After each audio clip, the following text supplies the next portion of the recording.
quick tip on subs and sandwiches. I went to the store the other day and I spent about $5 or $6. I got this huge sandwich. It's cut up into pieces. Now what I like to do, you can build your own. You can use your own bread, get your own little baguette going, use the bread in your fridge, and just build on top of it. And I'm going to show you how I did that. So for this one, I just took the tops off of the sandwich and I put them under the broiler to toast them up. You can add a little mustard or mayonnaise to it so it's not so dry.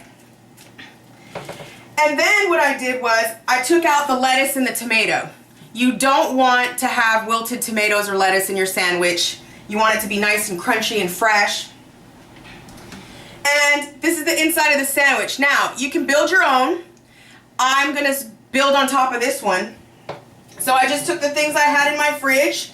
I had some Gouda cheese, pepper jack cheese, some tomatoes, some spinach, onions, pepperoni's really good. I love pepperoni. It tastes like a pizza when it's all melted with the cheese. And some salami and ham.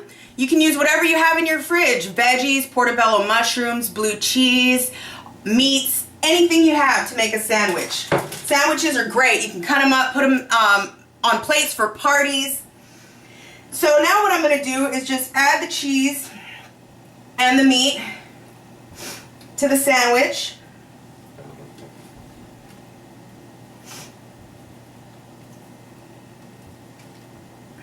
Spread it around. These are great. When I was in high school, my mom used to buy these and we would build big old sub sandwiches out of them. And I would take the pieces to school and I would sell them for $5 a piece. And I'd get about 20 bucks for a sandwich that we would spend $5 for. So these are great. Alright, now we got our extra toppings on the sandwich. It's going to be a nice fat sub. And what I'm going to do is put this under the broiler. I want all the cheese and the meat to melt. So this is going to go under the broiler until everything gets nice and oozy.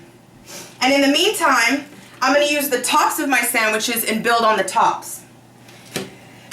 Now, I have lettuce here. Spinach. You can use lettuce, whatever green you got.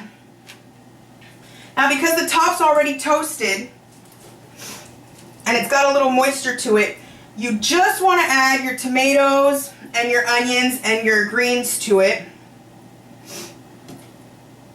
And I like to add a little EVOO.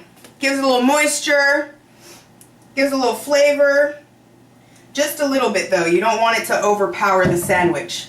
All you really need for a sub or a good sandwich is a little pepper, a little mayonnaise and mustard, and some olive oil.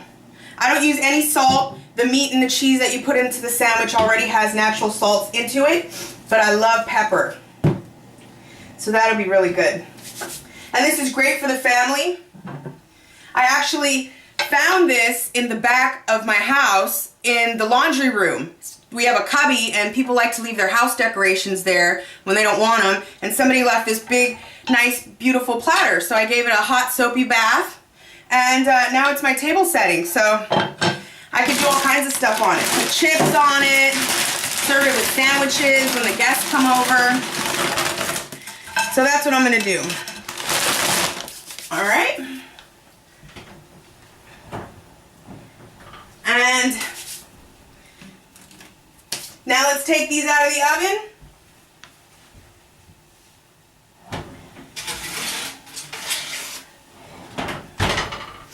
That cheese get nice and melted and the meat nice and heated. It just takes a couple minutes.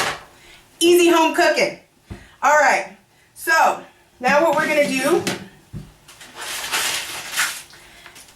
is top off our sandwich. So we're just going to take our top, flip it over onto the top of the sandwich, and there you go. A nice hot sub sandwich. Right there for the picking. You can cut them up, you can eat them, they're nice and crispy, they're warm, they're juicy, they're oozy. Put them on a plate, put some chips on there. There you go. Easy home cooking. This was a quick tip for subs and sandwiches today. I hope you enjoyed. And I hope you try some of this at home for some good home cooking. We'll see you next time. Enjoy.